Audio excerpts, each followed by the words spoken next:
So first step ಏನು?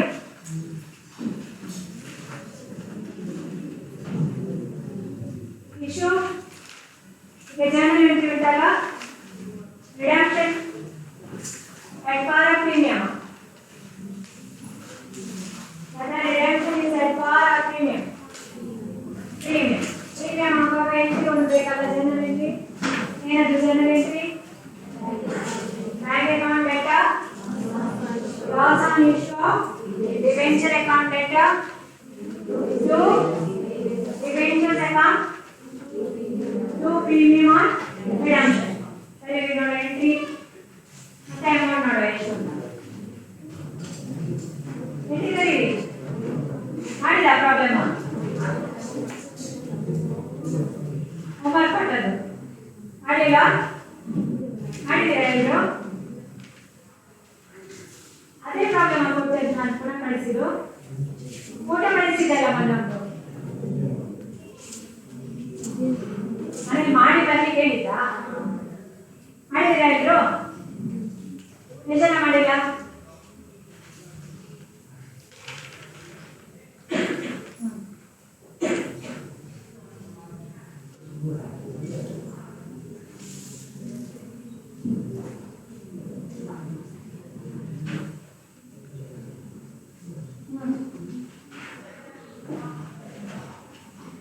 ಯಾಕೆ ಮಾಡಲಿಲ್ಲ?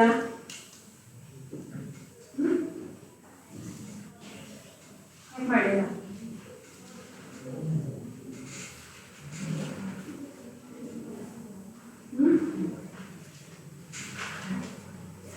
ನೀವು ಮಾಡದಿದ್ರೆ ನಾನೇ ಮಾಡ್ತಾ ಹೋದ್ರೆ ಇನ್ನು 20 ಪ್ರಾಬ್ಲಮ್ ಮಾಡಿದ್ರು ಸಹ ಸರಿ ನಿಮ್ಗೆ ಬರುದಿಲ್ಲ ಮಾಡ್ಲಿಕ್ಕೆ. ನಿಮ್ಗೆ ಬರ್ಬೇಕಿದ್ರೆ ನೀವೇ ವರ್ಕೌಟ್ ಮಾಡಿದ್ರೆ ಮಾತ್ರ ಬರುದು.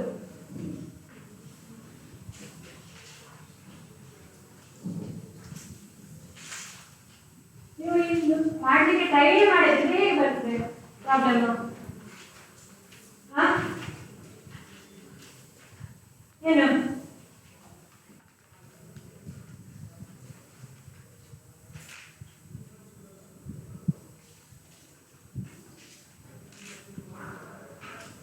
ಕೊನೆಗೆ ಕೇಳಿದ ಮತ್ತೆ ಅರ್ಥ ಆಗಿಲ್ಲ?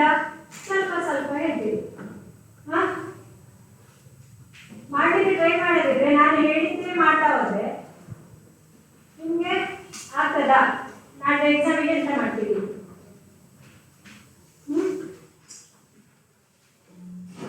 ಈಗ ನಾನು ಹೇಳುವಾಗ ನೀವು ಬರಿತಾ ಇದ್ರೆ ಏನು ಅನ್ನಿಸ್ತದೆ? ಅರ್ಥ ಆಗಿದೆ ಎಲ್ಲ ಅಂತ ಅನ್ನಿಸ್ತದೆ. ನಮ್ಗೆ ಮಾಡ್ಲಿಕ್ಕೆ ಹೇಳಿದ್ರೆ ಮಾಡಕ್ಕೆ ಬರೋದಿಲ್ಲ. ಅದಕ್ಕೋಸ್ಕರ ಎಲ್ಲ ಮಾಡಿ ಬನ್ನಿ, ಏನು ಅರ್ಥ ಆಗಿಲ್ಲ ಅಂತ ಗೊತ್ತಾಗ್ತದೆ ಅಂತ ಹೇಳಿದ್ರು. ಹೌದಲ್ವಾ?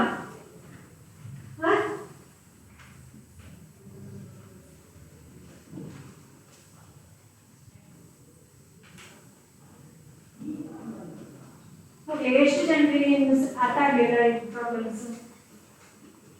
ಅರ್ಥ ಆಗದೆ ಮಾಡಿದವರು ಎಷ್ಟು ಜನ? ಅರ್ಥ ಆಗಿ ಮಾಡಿದವರು ಎಷ್ಟು ಜನ ಇದರಲ್ಲಿ ಮಾಡಿದವರು?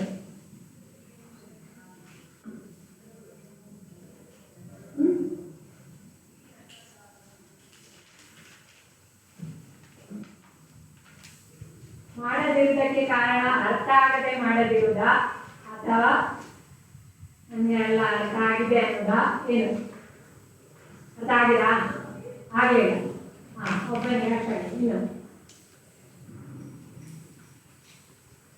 ಅರ್ಥ ಆಗಿಲ್ಲ. ಯಾವಾಗ ಬಂದಿದ್ದ ಕ್ಲಾಸ್ಗೆ? ಏನು ಅದರ ಮೊದಲು ಕ್ಲಾಸಿರೋದು ನೋಡಿದ್ದೀರಾ? ವಿಡಿಯೋಸ್ ನೋಡಿ ಗೊತ್ತಾಗಲಿಲ್ವಾ? ಆಗಲಿಲ್ಲ. ಅವಾಗ ಏನು ಮಾಡಬೇಕು? ಅಲ್ಲಿ ಒಂದು ಕೇಳಬೇಕಿದ್ದಲ್ವಾ? ಹೌದಲ್ವಾ?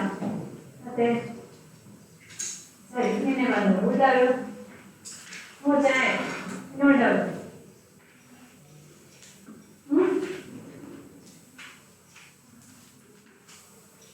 ಎಸ್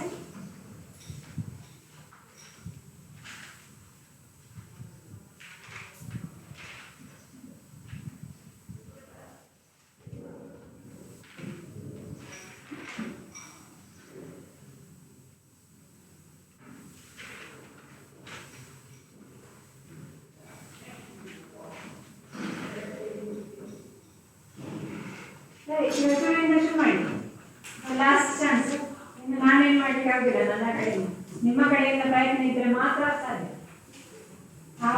ಇನ್ನು 10 ಕ್ಲಾಸ್ ತಗೊಂಡ್ರು ಇಷ್ಟೇ, ನಿಮ್ಮ ರೆಸ್ಪಾನ್ಸ್ ಇಷ್ಟ ಇದ್ರೆ ಏನು ಮಾಡಲಿಕ್ಕಾಗಲ್ಲ. ಹೇಳಿಕೊಡ್ಬೋದು, ನೀವು ಪ್ರಯತ್ನ ಪಟ್ಟರೆ ಮಾತ್ರ ಅದು ಹೊರಗೆ ಹೋಗ್ತದೆ. ಇಲ್ಲಾಂದ್ರೆ ಬಾಡಿ ಮುಚ್ಚಿ ಕೂತ್ಕೊಂಡ್ರೆ ಹೊರಗೆ ಬಿಡ್ಲಿಕ್ಕೆ ಆಗ್ತಿಲ್ಲ ಅಲ್ವಾ? ಆಗ್ತದಾ? ನನಗೆ ಬೇಡ ಅಂತ ಮನೆಯೊಳಗೆ ಅಥವಾ ಈ ಕ್ಲಾಸ್ ಗಾಡಿ ಮುಚ್ಚಿದ್ರೆ ಹೊರಗಿದ್ದ ಒಳಗೆ ಬರ್ಲಿಕ್ಕೆ ಆಗಲ್ಲ. ಹಾಗೆ ನನಗೆ ಬೇಡ, ನನಗೆ ಗೊತ್ತಿದ್ದರೆ ಜಾಸ್ತಿ ಇದೆ ಅಂತ ಅನ್ಕೊಂಡ್ರೆ ಏನು ಮಾಡ್ಲಿಕ್ಕೆ ಆಗ್ತದೆ. ಅರ್ಥ ಆಗಲಿಲ್ಲ ಅಂದ್ರೆ ಅರ್ಥ ಮಾಡಿಸ್ಕೊಳ್ಳಿಕ್ಕೆ ಟ್ರೈ ಮಾಡಬೇಕಲ್ವಾ? ಟ್ರೈ ಮಾಡಿದ್ರೆ ಮಾತ್ರ ಆಗುತ್ತೆ, ಹೌದಲ್ವಾ? ಸರಿ, ಈಗ ಅಲ್ಲಿ ಫಸ್ಟ್ ಸೆಂಟೆನ್ಸ್ ಕೊಟ್ಟಿದ್ದಾರೆ.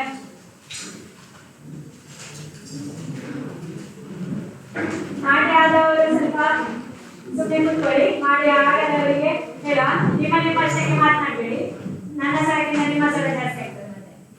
ಸೊ ಫಸ್ಟ್ ಸೆಂಟೆನ್ಸ್ ಹೇಳಿದ್ದಾರೆ, ಡಿವೆಂಚರ್ಸ್ ಇಶ್ಯೂ ಮಾಡಿದ್ರೆ ಎಷ್ಟಕ್ಕೆ? ಪ್ರಾಬ್ಲಮ್ ಉಂಟಾ ಎಲ್ಲರ ಕೈಲಿ? ಉಂಟಾ? ಅದು ಇಲ್ಲ, ಪ್ರಾಬ್ಲಮ್ ಉಂಟಾ? ಮಾತ್ರ ಉಂಟಾ ಪ್ರಾಬ್ಲಮ್? ಮತ್ತೆ ಏನ್ ಮಾಡ್ತೀರಮ್ಮ? ಗ್ರೂಪಿಗೆಲ್ಲ ಹಾಕಿದ್ರು, ಕ್ಲಾಸಿಗೆ ಹಾಕಿದ್ರು, ಗ್ರೂಪಲ್ಲಿ ಇದ್ದೀರಲ್ವಾ?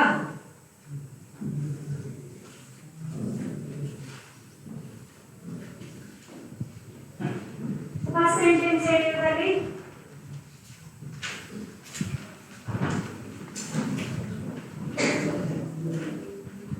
on 1/4/2009, Sindoor Limited issued 10,000 8% debentures of ₹100 at par, repayable at the end of 4 years at a premium of 5%. ಅಂದ್ರೆ ಅರ್ಥ ಏನು? 10,000 ಡಿಬೆಂಚರ್ಸ್ ಇಶ್ಯೂ ಮಾಡಿದ್ದಾರೆ, 8% ಡಿಬೆಂಚರ್ಸ್ ₹100 at par, ಅಂದ್ರೆ ₹100ಗೆ ಇಶ್ಯೂ ಮಾಡಿದ್ದಾರೆ. ರೀಪೇ ಮಾಡುವಾಗ ಎಷ್ಟಕ್ಕೆ ರೀಪೇ ಮಾಡಬೇಕು? 4 ವರ್ಷದ ಕೊನೆಗೆ ಪ್ರೀಮಿಯಂ 5% ಪ್ರೀಮಿಯಂಗೆ. ಪ್ರೀಮಿಯಂ ಅಂದ್ರೆ ಏನು? ಪ್ರೀಮಿಯಂ ಅಂದ್ರೆ ಏನು? ₹100ಗಿಂತ ₹5 ಜಾಸ್ತಿ ಕೊಡಬೇಕು. So it is decided to institute a debenture redemption fund for the purpose, investment being expected to earn 4% net. So debenture redemption fund ಮಾಡಬೇಕು, ಅದರ ಇನ್ವೆಸ್ಟ್ ಮಾಡಿರೋದು 4% ಇಂಟ್ರೆಸ್ಟ್ ಸಿಗ್ತದೆ. The table shows that 0.235490 rupees annually amounts to ₹1 at 4% in 4 years. ಅಂದ್ರೆ 23 ಚಿಲ್ಲರೆ ಪೈಸೆ ಪ್ರತಿ ವರ್ಷದ ಕೊನೆಗೆ invest ಮಾಡಿದ್ರೆ 4% ಇಂಟ್ರೆಸ್ಟ್ ಜೊತೆ ಸೇರಿ 4 ವರ್ಷದ ಕೊನೆಗೆ ಏನಾಗ್ತದೆ? ಎಷ್ಟಾಗ್ತದೆ? ₹1 ಆಗ್ತದೆ. ಸರಿಯಾ? 23 ಪೈಸೆ ಪ್ರತಿ ವರ್ಷದ ಎಂಡಿಗೆ ಇನ್ವೆಸ್ಟ್ ಮಾಡಿದ್ರೆ 4% ಇಂಟ್ರೆಸ್ಟ್ ಸೇರಿ 4 ವರ್ಷದ ಕೊನೆಗೆ ಎಷ್ಟಾಗ್ತದೆ? ₹1 ಆಗ್ತದೆ. So investments are made in multiples of ₹100 only. Investment ಮಾಡುವಾಗ ₹100 ಮಲ್ಟಿಪಲ್ ಅಲ್ಲಿ 105 ಇದ್ರೆ 100, 125 ಇದ್ರೆ 100, 205 ಇದ್ರೆ 200, ಹಾಗೆ ಲಾಸ್ಟ್ಗೆ 200, 300 ಹಾಗೆ ಹಂಡ್ರೆಡ್ಸ್ ಇದರಲ್ಲಿ ಮಾಡಬೇಕು. On 31st March 2013, the balance at bank was ₹3,70,000. Balance ಎಷ್ಟಿತ್ತು? 4 ವರ್ಷದ ಕೊನೆಗೆ 3,70,000 ಬಿಫೋರ್ ಇಂಟ್ರೆಸ್ಟ್ ಆನ್ ಇನ್ವೆಸ್ಟ್ಮೆಂಟ್. ಅಂದ್ರೆ ಈ ಅಮೌಂಟ್ ಅಲ್ಲಿ ಇಂಟ್ರೆಸ್ಟ್ ಆನ್ ಇನ್ವೆಸ್ಟ್ಮೆಂಟ್ ಸೇರಿಲ್ಲ, ರೈಟ್? ಬ್ಯಾಂಕ್ ಅಕೌಂಟ್ ಮಾಡುವಾಗ ಇಂಟ್ರೆಸ್ಟ್ ಆನ್ ಇನ್ವೆಸ್ಟ್ಮೆಂಟ್ ಹಾಕಬೇಕು. And investment realise ₹7,84,000. ರಿಯಲೈಸ್ ಆದ್ರೆ ಎಷ್ಟು? 7,84,000. Debentures are paid out, pay of ಮಾಡಿದ್ದಾರೆ ಲಾಸ್ಟ್. ಸೊ ಇದೆಲ್ಲ ಅಕೌಂಟ್ ಓಪನ್ ಮಾಡಬೇಕು ಹೇಳಿದ್ದಾರೆ. ಸೊ ಫಸ್ಟ್ ಏನು ಮಾಡಬೇಕು? ಅಟ್ ಪಾರ್ ಮತ್ತೆ ಪೇಯಬಲ್ ಎಟ್ ರಿಡೀಮೇಬಲ್ ಎಟ್ ಪ್ರೀಮಿಯಂ ಅಂತ ಮುಂದೆ ಒಂದು ಎಂಟ್ರಿ ಮಾಡಬೇಕು. ಏನದು ಎಂಟ್ರಿ? ಬ್ಯಾಂಕ್ ಅಕೌಂಟ್ ಡೆಬಿಟ್ ಆಗಿರದಿದ್ದವರು ಬರ್ಕೊಳ್ಳಿ ಬೇಗ. Bank account debit Loss on issue of debentures account debit.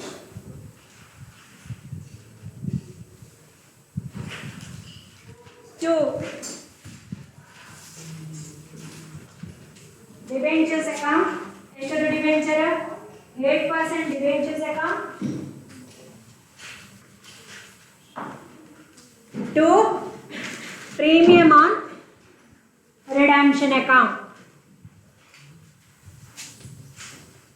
So bank account debit, loss on issue of debentures account debit. 2. 8% debentures account. 2. Premium on redemption account.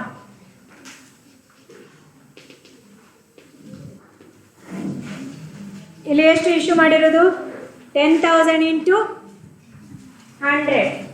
So 10,000 into 100 ಅಂದರೆ ಎಷ್ಟು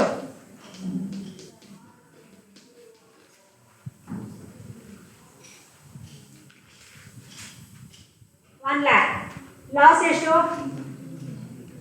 5% premium ಅಲ್ವಾ. So 10 lakh into S ಏನು problem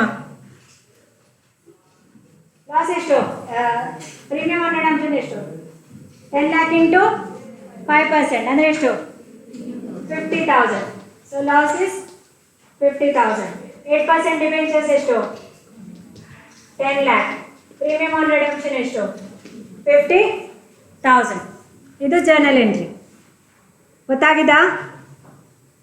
ಗೊತ್ತಾಗಿದಾ bank account debit 10 lakh. ಎಷ್ಟು issue ಮಾಡಿರೋದು debenture ಅದು 10,000 into 100. Loss on issue ಇದು ಪ್ರೀಮಿಯಮಿಗೆ ಕೊಡೋದು ಹೇಳಿದರೆ ಕಂಪನಿಗೆ ಲಾಸ್ ರಿಡೀಮ್ ಮಾಡೋದು ಅಂತ ಹೇಳಿದರೆ ಅದಕ್ಕೋಸ್ಕರ loss on issue of debentures 50,000. 5% premium 10 lakhನ ಮೇಲೆ 5% ಅಂದರೆ 50,000.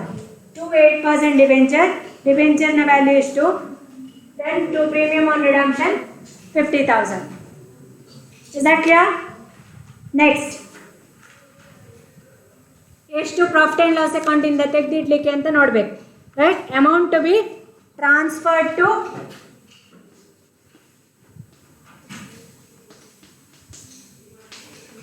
transferred from profit and loss account to debenture redemption fund account.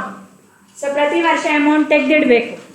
ಎಷ್ಟು ಟ್ರಾನ್ಸ್ಫರ್ ಮಾಡಬೇಕು ಅಲ್ಲಿ ಆನ್ಯುಟಿ ಟೇಬಲ್ನ ಪ್ರಕಾರ ಕೊಟ್ಟಿದ್ದಾರಲ್ಲ, ಅಲ್ಲಿ ಎಷ್ಟು 0.235490.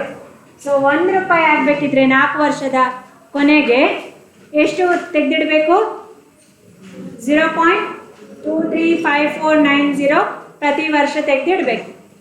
ನಿಮಗೆ ಎಷ್ಟು ಬೇಕು ರಿಡೀಮ್ ಮಾಡಲಿಕ್ಕೆ 10 lakh ಮತ್ತು 50,000 ಎರಡು ಸಹ ಬೇಕು. 10 lakh 50,000 ಬೇಕು. ಸೊ 10 lakh 50,000 ರಿಡೀಮ್ ಮಾಡಬೇಕಿದ್ರೆ ಎಷ್ಟು ತೆಗೆದಿಡಬೇಕು ನೋಡಬೇಕು. ಅರ್ಥಾಗಿದಾ?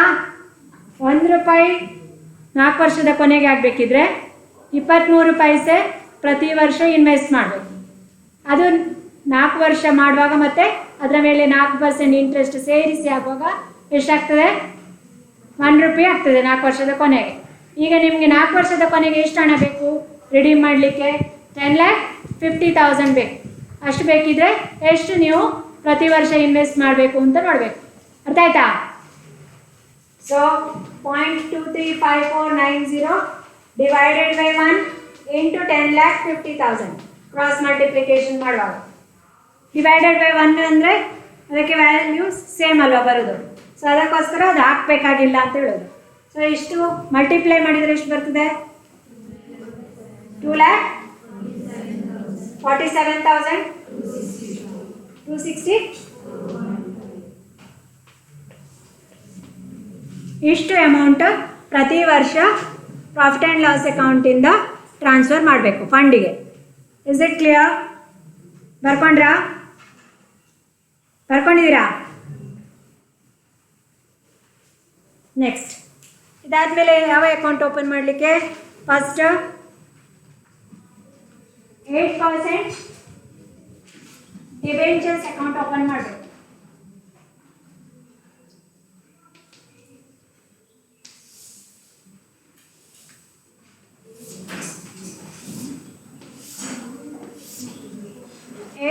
ಡಿಬೆಂಚರ್ಸ್ ಅಕೌಂಟ್ ಓಪನ್ ಮಾಡುವಾಗ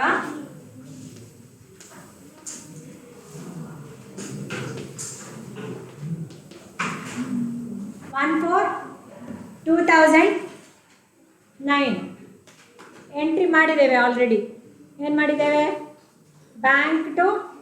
bank loss to debentures to premium on redemption. ಇಲ್ಲಿ ಎಫೆಕ್ಟ್ ಆಗಿದೆ ಅದು ಡಿಬೆಂಚರ್ ಅಕೌಂಟ್. ಡಿಬೆಂಚರ್ ಅಕೌಂಟ್ ಯಾವುದರಿಂದ ಕ್ರೆಡಿಟ್ ಆಗಿರೋದು? ಬ್ಯಾಂಕ್ ಅಕೌಂಟಿಂದ ಅಲ್ವಾ?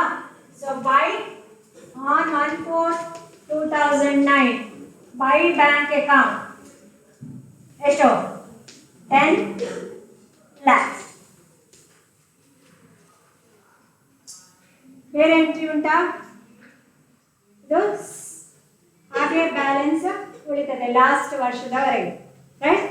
ಸೊ ಏನು ಮಾಡಲಿಕ್ಕೆ? ಬ್ಯಾಲೆನ್ಸ್ ಮಾಡ್ತಾ ಹೋಗ್ಬೇಕು ಪ್ರತಿ ವರ್ಷ.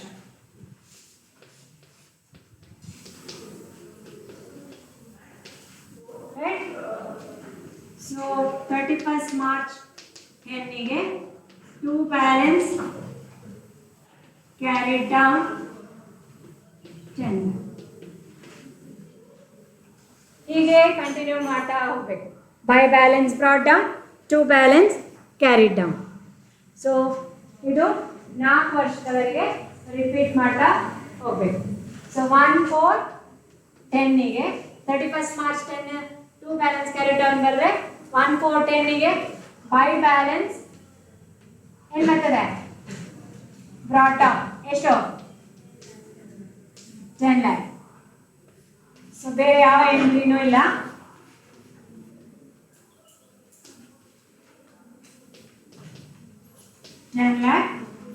ಸೊ 31st March 11ಗೆ ಟು ಬ್ಯಾಲೆನ್ಸ್ ಕ್ಯಾರಿಡ್ ಡೌನ್ ಎಷ್ಟು? Same 10 lakh. ಅಗೈನ್ 1/4/11ಗೆ by balance brought down 10 lakh. So no entries, same carried down.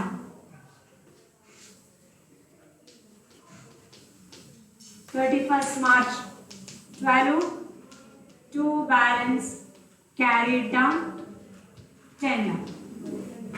1/4/12 by balance brought down ಎಷ್ಟು? 10 lakh. ಈಗ 4 ವರ್ಷದ ಕೊನೆಗೆ ಎಲ್ಲಿಗೆ ಟ್ರಾನ್ಸ್ಫರ್ ಮಾಡಲಿಕ್ಕೆ? ಡಿಬೆಂಚರ್ ಹೋಲ್ಡರ್ಸ್ ಅಕೌಂಟಿಗೆ ಟ್ರಾನ್ಸ್ಫರ್ ಮಾಡಿ. So 31st March 13 to debenture holders account.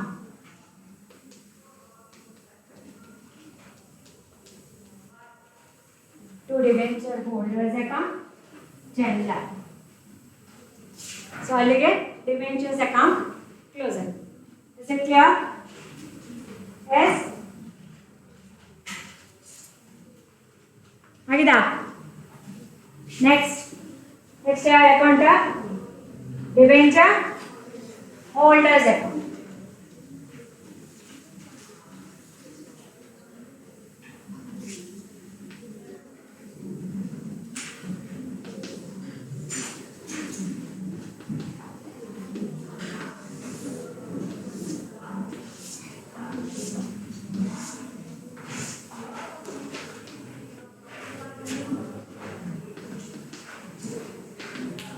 So debenture holders ಅಕೌಂಟಿಗೆ ಟ್ರಾನ್ಸ್ಫರ್ ಮಾಡಿದೆ ಯಾವಾಗ?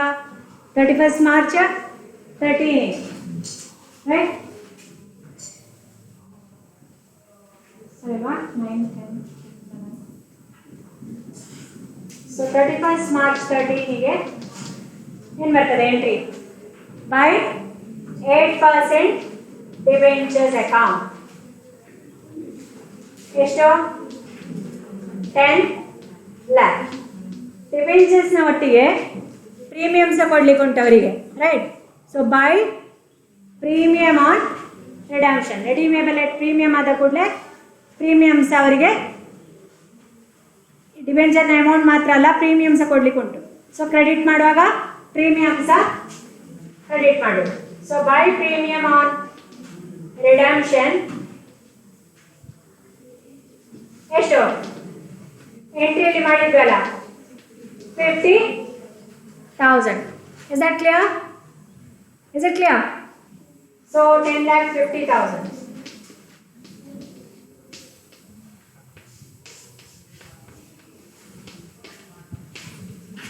So 31st March 13 to finally ಅವರಿಗೆ ಪೇ ಮಾಡುವಾಗ ಏನು entry to bank account 10,50,000. Is that clear?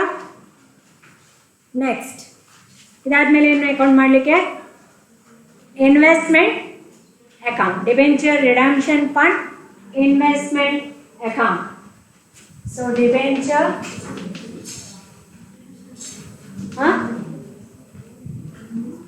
Loss premium ಅದೆಲ್ಲ ಮಾಡಬೇಕಾಗಿಲ್ಲ, ಹೇಳಿದರೆ ಮಾತ್ರ ಮಾಡಿದರೆ ಸಾಕು. Loss on issue of debentures ಮತ್ತು ಪ್ರೀಮಿಯಮ್ ಆನ್ ರಿಡಂಪ್ಷನ್ ಅದನ್ನು ಹೇಳಿದರೆ ಮಾತ್ರ ಮಾಡಿದರೆ ಸಾಕು. ಸೊ ಇಲ್ಲಿ debenture redemption fund investment account.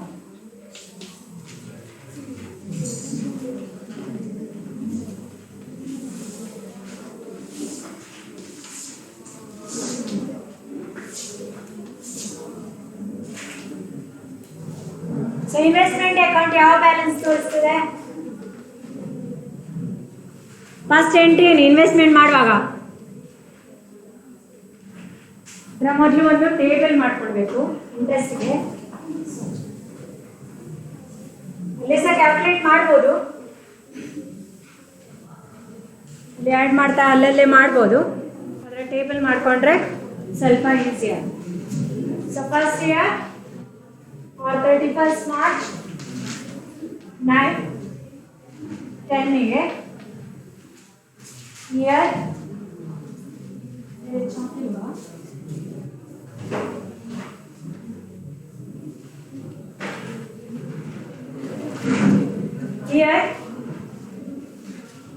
transfer to fund interest investment total investment S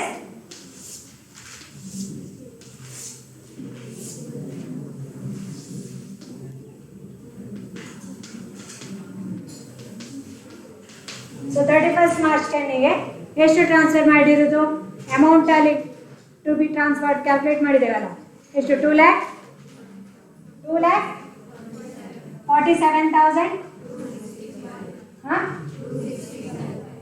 260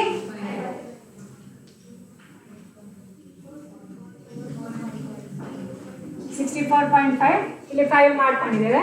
so 2,47,265 ಹಾಗೆ ಎಕ್ಸಾಕ್ಟ್ಲಿ ಸಹ ಬರಿಬೋದು ಅಥವಾ ರೌಂಡ್ ಮಾಡ್ಬೋದು 265. ಸೊ ಈಗ ಇಂಟ್ರೆಸ್ಟ್ ಉಂಟಾ ಫಸ್ಟ್ ಇಯರ್ ಎಂಡಿಗೆ? ಫಸ್ಟ್ ಇಯರ್ನ ಎಂಡಿಗೆ ಇನ್ವೆಸ್ಟ್ ಮಾಡೋದು, ಇನ್ವೆಸ್ಟ್ಮೆಂಟ್ ಮಾಡಬೇಕಷ್ಟೇ, ಫಂಡಿಂದ ಟ್ರಾನ್ಸ್ಫರ್ ಮಾಡಿರೋದಷ್ಟೇ. ಇಂಟ್ರೆಸ್ಟ್ ಬರ್ತದಾ? ಇಲ್ಲ, ಇನ್ವೆಸ್ಟ್ ಮಾಡಬೇಕು. ಎಷ್ಟು? ಮಲ್ಟಿಪಲ್ಸ್ ಆಫ್ 100 ಇದೆ, ಇದೇ ಮಾಡೋದು ಯಾವಾಗಲೂ. ಆ ಸೆಂಟೆನ್ಸ್ ಇಲ್ಲದಿದ್ದರೆ ಇದನ್ನೇ ಇಷ್ಟನ್ನೇ ಅಮೌಂಟನ್ನು ಇನ್ವೆಸ್ಟ್ ಮಾಡಬೇಕು. ಅಲ್ಲಿ ಮಲ್ಟಿಪಲ್ಸ್ ಆಫ್ 100 ಅಂತ ಹೇಳಿರೋದ್ರಿಂದ ಎಷ್ಟು ಇನ್ವೆಸ್ಟ್ ಮಾಡಬೇಕು? 200 ಮಾಡಬೇಕು. ಅಂದರೆ 2,47,200 ಸರಿಯಾ? ಇದು ಇನ್ವೆಸ್ಟ್ಮೆಂಟ್ ಮಾಡಿ ಆದಮೇಲೆ ಟೋಟಲ್ ಇನ್ವೆಸ್ಟ್ಮೆಂಟ್ ಎಷ್ಟಾಗ್ತದೆ? 2,47,200 ಆಗ್ತದೆ, ರೈಟ್? ಸರಿಯಾ? ನೆಕ್ಸ್ಟ್ 31st March 11ಗೆ ಈ ಅಮೌಂಟ ಸೇಮ್ 2,47,265. ಈಗ ಎರಡನೇ ವರ್ಷದ ಕೊನೆಗೆ ಫಸ್ಟ್ ಇಯರ್ ಎಂಡಿಗೆ ಮಾಡಿದ ಇನ್ವೆಸ್ಟ್ಮೆಂಟ್ ಮೇಲೆ ಇಂಟ್ರೆಸ್ಟ್ ಬರ್ತದೆ. ರೈಟ್. ಫಸ್ಟ್ ಇಯರ್ ಎಂಡಿಗೆ ಎಷ್ಟಾಗಿದೆ ಇನ್ವೆಸ್ಟ್ಮೆಂಟ್? 2,47,200. ಅದರ ಮೇಲೆ ಎಷ್ಟು ಇಂಟ್ರೆಸ್ಟ್ ಹೇಳಿದೆ? 4% ಇಂಟ್ರೆಸ್ಟ್. ಸೊ ಇಂಟ್ರೆಸ್ಟ್ ಕ್ಯಾಲ್ಕುಲೇಟ್ ಮಾಡುವಾಗ 2,47,200 ಇಂಟು 4% ಎಷ್ಟಾಗ್ತದೆ? ಎಸ್ 9,300 888. ಸೊ 9,888 ಬರ್ತದೆ ಇಂಟ್ರೆಸ್ಟ್. ಸೊ ಈಗ ಸೆಕೆಂಡ್ ಇಯರ್ಗೆ ಇನ್ವೆಸ್ಟ್ ಮಾಡುವಾಗ ಇದು ಪ್ಲಸ್ ಇಂಟ್ರೆಸ್ಟ್ ತೆಗೆದಿಟ್ಟ ಅಮೌಂಟ್ ಪ್ಲಸ್ ಲಾಸ್ಟ್ ಇಯರ್ಗೆ ಬಂದ ಇಂಟ್ರೆಸ್ಟ್ ಸೇರಿಸಿ ಇನ್ವೆಸ್ಟ್ ಮಾಡಬೇಕು. ಪುನಃ 100 ಮಲ್ಟಿಪಲ್ ಆಗಬೇಕು. ಸೊ ಇಲ್ಲಿ 100 ಮಲ್ಟಿಪಲ್ ಆಗಿ ಎಷ್ಟು ಉಳಿದಿದೆ? 65 ಇರೋದು 100 ಮಾಡಿದೆ. ಸೊ 65 ರುಪೀಸ್ ಉಳಿದಿದೆ ಅಲ್ವಾ? ಅದು ಪ್ಲಸ್ 2,47,265 ಪ್ಲಸ್ 9,888 ಎಷ್ಟಾಗ್ತದೆ ಟೋಟಲ್? 2,57,280 218. ಸೊ 218 ಆದಾಗ ಎಷ್ಟು ಇನ್ವೆಸ್ಟ್ ಮಾಡ್ಬೇಕು ಹೇಳಿದ್ದು? 200, ರೈಟ್. ಸೊ 2,57,200 ಇನ್ವೆಸ್ಟ್ ಮಾಡಬೇಕು, ರೈಟ್. ಸೊ ಈಗ ಟೋಟಲ್ ಎಷ್ಟಾಯಿತು? ಲಾಸ್ಟ್ ಇಯರ್ ಇದು ಇಷ್ಟಿದೆ ಪ್ಲಸ್ ಇದು ಸೇರಿಸಿ ಎಷ್ಟಾಗ್ತದೆ? 2,47,200 ಪ್ಲಸ್ 2,57,200 ಇದೆರಡು ಸೇರಿಸಿದ್ರೆ ಎಷ್ಟಾಗ್ತದೆ? ಸೊ ಇನ್ವೆಸ್ಟ್ಮೆಂಟ್ ಸೆಕೆಂಡ್ ಇಯರ್ನ ಎಂಡಿಗೆ ಆಗುವಾಗ ಆ ವರ್ಷದ್ದು ಸೇರಿಸಿ 5,04,400 ಆಗ್ತದೆ. Is it clear? Is that clear? Next 31st March 12. 31st March 12 ಆಗುವಾಗ ಇದು ಸೇಮ್. ಈಗ ಇಂಟ್ರೆಸ್ಟ್ ಯಾವುದ್ರ ಮೇಲೆ ಕ್ಯಾಲ್ಕುಲೇಟ್ ಮಾಡಬೇಕು? ಸೆಕೆಂಡ್ ಇಯರ್ನ ಎಂಡಿಗೆ ಎಷ್ಟು ಇನ್ವೆಸ್ಟ್ಮೆಂಟ್ ಆಗಿದೆ ಟೋಟಲ್ ಅದರ ಮೇಲೆ, ಅಂದರೆ 5,04,400 ಮೇಲೆ. ಸೊ 5,04,400 ಇಂಟು 4% ಎಷ್ಟಾಯಿತು? 20,176 ಬರ್ತದೆ ಇಂಟ್ರೆಸ್ಟ್. ಈಗ ಇನ್ವೆಸ್ಟ್ ಮಾಡುವಾಗ ಇಲ್ಲಿ ಎಷ್ಟಿತ್ತು ಎಕ್ಸೆಸ್? 18 ಎಕ್ಸೆಸ್ ಇದೆ ಪ್ಲಸ್ 2,47,265 ಪ್ಲಸ್ 20,176. ಸೊ ಎಷ್ಟಾಗ್ತದೆ ಟೋಟಲ್? 2,67,459. ಸೊ ಇಲ್ಲಿ ಎಷ್ಟು ಇನ್ವೆಸ್ಟ್ ಮಾಡಬೇಕು? 459 ಅಂದರೆ 400 ಮಾರ್ಕ್. ಸೊ ರುಪೀಸ್ 2,67,400 ಇನ್ವೆಸ್ಟ್ ಮಾಡಿ, ರೈಟ್. ಈಗ ಎಷ್ಟಾಯಿತು? ಲಾಸ್ಟ್ ಇಯರ್ ಎಂಡಿಗೆ 5,04,400 ಇತ್ತು ಪ್ಲಸ್ ಈ ವರ್ಷದ 2,67,400 ಟೋಟಲ್ ಎಷ್ಟಾಯಿತು? 7,71,800 ಆಯಿತು. Is that clear? Yes. Last 31st March 13ಗೆ ಇದು ಸೇಮ್ 2,47,265. ಈಗ ಇಂಟ್ರೆಸ್ಟ್ ಯಾವುದರ ಮೇಲೆ ಕ್ಯಾಲ್ಕುಲೇಟ್ ಮಾಡಬೇಕು? 7,71,800 ಇಂಟು 4% ಎಷ್ಟಾಗ್ತದೆ? 30,872. ಇನ್ವೆಸ್ಟ್ಮೆಂಟ್ ಮಾಡಲಿಕ್ಕಿದೆಯಾ ಲಾಸ್ಟ್ ಇಯರ್? ಇಲ್ಲ. ಸೊ ಅದು ಮಾರಿ ಹೋಗಿರೋದು ಎಷ್ಟಕ್ಕೆ? 7,80,000. ಎಷ್ಟು ವ್ಯಾಲ್ಯೂ ಅದರದ್ದು ಇರೋದು? 7,71,800. 7,84,000ಗೆ ಮಾರಿದೆ. ಸೊ ಪ್ರಾಫಿಟ್ ಎಷ್ಟು? Profit Lassa? ಪ್ರಾಫಿಟ್ ಎಷ್ಟು? 12,200 is profit. Is that clear? Is it clear? ಗೊತ್ತಾಯ್ತಾ? ಸೊ ಇಲ್ಲಿಗೆ ಟೇಬಲ್ ಇದು ಈ ಇಂಟ್ರೆಸ್ಟ್ ನಿಮಗೆ ಅಲ್ಲಿ ಎಂಟ್ರಿ ಮಾಡುವಾಗ ಬೇಕು, ಮತ್ತು ಈ ಅಮೌಂಟ್ ಎಷ್ಟು ಇನ್ವೆಸ್ಟ್ಮೆಂಟ್ ಮಾಡಿದ್ದು ಅಂತ ಅಮೌಂಟ್ ಬೇಕು. ಇದಾದರೆ ಸೇಮ್ ಪ್ರತಿ ವರ್ಷ. ಸೊ ಇಲ್ಲಿ ಇನ್ವೆಸ್ಟ್ಮೆಂಟ್ ಅಕೌಂಟ್ ಓಪನ್ ಮಾಡುವಾಗ ಫಸ್ಟ್ ಎಂಟ್ರಿ ಯಾವುದು ಏನು ಬರ್ತದೆ? ಫಸ್ಟ್ ಇಯರ್ ಯಾವಾಗ? 31st March 10ಗೆ ಟು ಬ್ಯಾಂಕ್ ಅಕೌಂಟ್ ಎಷ್ಟು? 2,47,200. ಇನ್ವೆಸ್ಟ್ಮೆಂಟ್ ಅಕೌಂಟಲ್ಲಿ ಒಂದೇ ಎಂಟ್ರಿ ಬರೋದು. So balance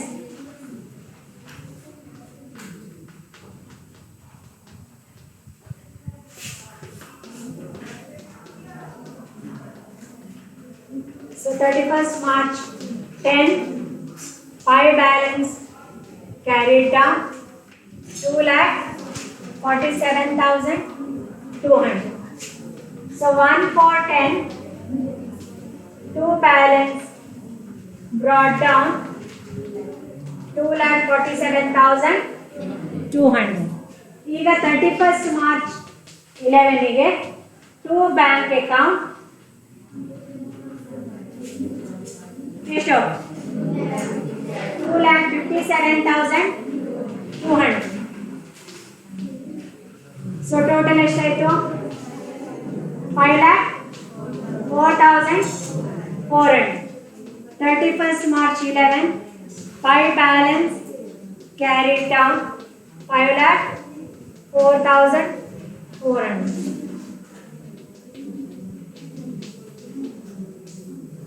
So 1 for 11, 2 balance brought down 5,04,400. Yes. 31st March 12, 2 bank account 2,67,400. Total is 7,71,800. So 31st March 12, buy balance carried down 7,71,800. So 1 for 12, 2 balance brought down 7,71,800.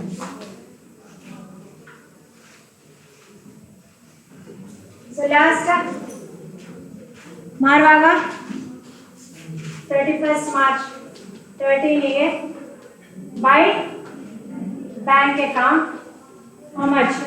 7,84,000. Profit ಅನ್ನು ಎಲ್ಲಿಗೆ transfer ಮಾಡಲಿಕ್ಕೆ? ಎಲ್ಲಿಗೆ? Debenture reduction fund account. So 31st March 13, 2 debenture redemption fund account how much? 12,000. So that is nothing but profit. This is sale, right? So this is about investment account. Now you have to open what? Yes.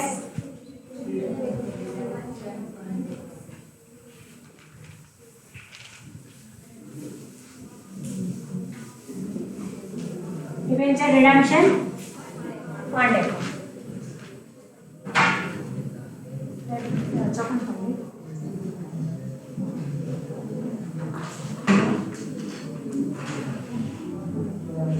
So debenture redemption fund account.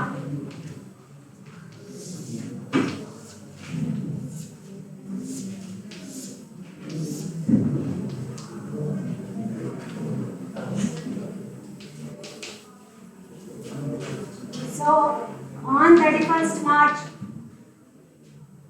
10 by first entry now funded profit and loss account.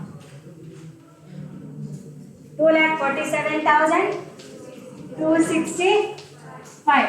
ಈ ಒಂದು entry same ಪ್ರತಿ ವರ್ಷದ ಎಂಡಿಗೆ. So first year ಇದು ಮಾತ್ರ entry. So 31st March 10ಗೆ 2 balance carried down 2,47,265.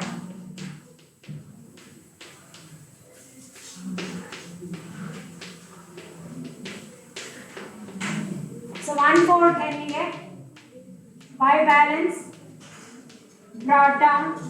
ಹೆಚ್ಚಾಗಿ ಇದೇ balance ಅಲ್ಲಿ ಇರ್ತದೆ, ಇಲ್ಲಿ ಮಲ್ಟಿಪಲ್ ಸೈಡ್ ಇರೋದ್ರಿಂದ ಇಲ್ಲಿ ಚೇಂಜ್ ಆಗ್ತದೆ, ರೈಟ್. ಸೊ ಇಲ್ಲಂದ್ರೆ ಆಚೆ ಡೆಬಿಟ್ ಬ್ಯಾಲೆನ್ಸ್, ಈಚೆ ಕ್ರೆಡಿಟ್ ಬ್ಯಾಲೆನ್ಸ್ ಒಂದೇ ಇರ್ತದೆ ಹೆಚ್ಚಾಗಿ. So by balance brought down 2,47,265. 31st March 11ಗೆ by profit and loss account ಎಷ್ಟು 2,47,265. ಅದರ ಒಟ್ಟಿಗೆ interest on debenture redemption fund investment account. First interest ಎಷ್ಟು 9,888. ಸೊ ಟೋಟಲ್ ಎಷ್ಟು 5,04,418 ಸರಿಯಾ?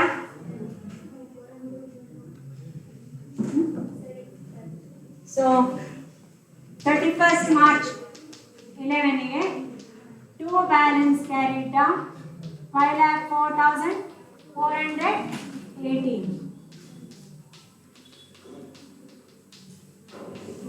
ಸೊ 1,411ಗೆ by balance brought down 5,04,418. So 31st March 12ಗೆ ವರ್ಷದ ಕೊನೆಗೆ ಪುನಃ ಸೇಮ್ ಎಂಟ್ರೀಸ್ ರಿಪೀಟ್ ಆಗ್ತದೆ. By profit and loss account 2,47,265. By interest ಈ ಸರ್ತಿ ಎಷ್ಟು 20,176. ಸೊ ಟೋಟಲ್ ಎಷ್ಟಾಗ್ತದೆ 7,70,859. 7,71,859. So 31st March 12, 2 balance carried down 7,71,859. ಈಗ ಕಂಟಿನ್ಯೂಯೇಷನ್ ಲಾಸ್ಟ್ ಇಯರ್ ಇದು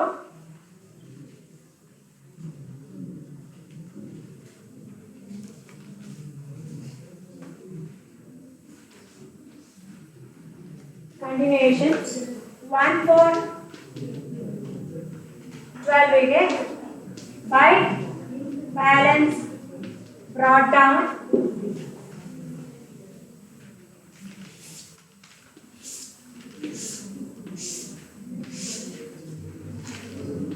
7,71,859. 31st March 13 by profit and loss account ಎಷ್ಟು 2,47,265. ಇಂಟ್ರೆಸ್ಟ್ ಲಾಸ್ಟ್ ಇಯರ್ ಇಂಟ್ರೆಸ್ಟ್ ಎಷ್ಟು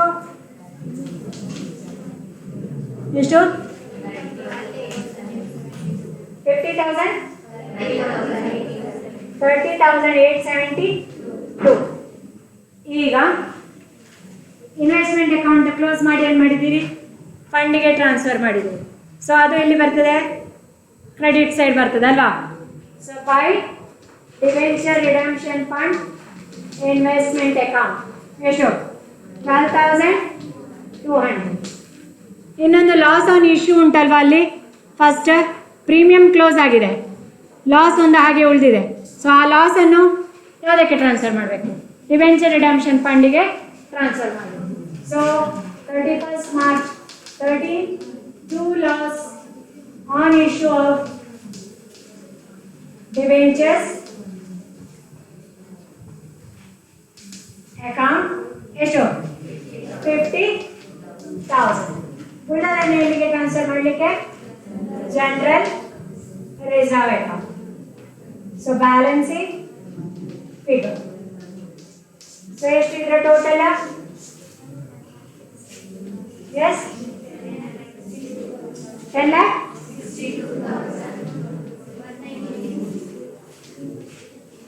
196. So 10,62,196 ಅಂದ್ರೆ ಎಷ್ಟು ಆಗ್ತದೆ?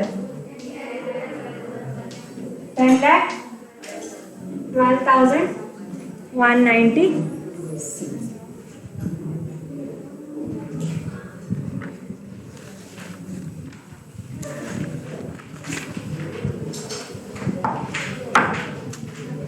ನೆಕ್ಸ್ಟ್ ಬ್ಯಾಂಕ್ ಅಕೌಂಟ್ ಒಂದು ಉಂಟು, ರೈಟ್? ಸೊ ಬ್ಯಾಂಕ್ ಅಕೌಂಟ್ನ ಬ್ಯಾಲೆನ್ಸ್ ಯಾವುದು? ಡೆಬಿಟಾ ಕ್ರೆಡಿಟಾ? ಸೊ 31st March 13ಗೆ 2 ಬ್ಯಾಲೆನ್ಸ್ ಬ್ರಾಟ್ ಡೌನ್. ಎಷ್ಟು ಕೊಟ್ಟಿದ್ದಾರೆ ಅಲ್ಲಿ? ಎಸ್ 3,70,000. ಬಿಫೋರ್ ಇಂಟ್ರೆಸ್ಟ್ ಆಫ್ಟರ್ ಇಂಟ್ರೆಸ್ಟಾ? Before interest. ಸೊ ಲಾಸ್ಟ್ ಇಯರ್ನ ಇಂಟ್ರೆಸ್ಟ್ ಅನ್ನು ತಗೊಳ್ಬೇಕು. So to interest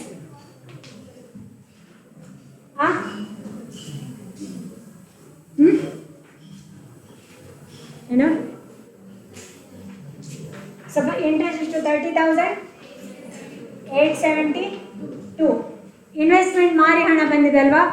so to debenture redemption fund investment account ಎಷ್ಟದು? 7,84,000. ಲಾಸ್ಟಿಗೆ ಡಿಬೆಂಚರ್ ಹೋಲ್ಡರ್ಸಿಗೆ ಪೇಮೆಂಟ್ ಮಾಡಿದೆ ಅಲ್ವಾ?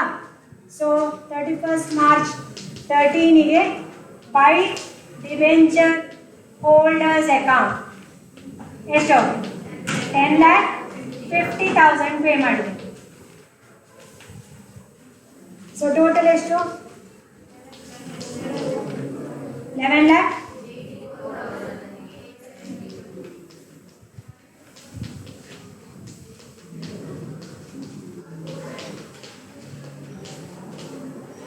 1,34,872. ಏನದು? By balance carried down.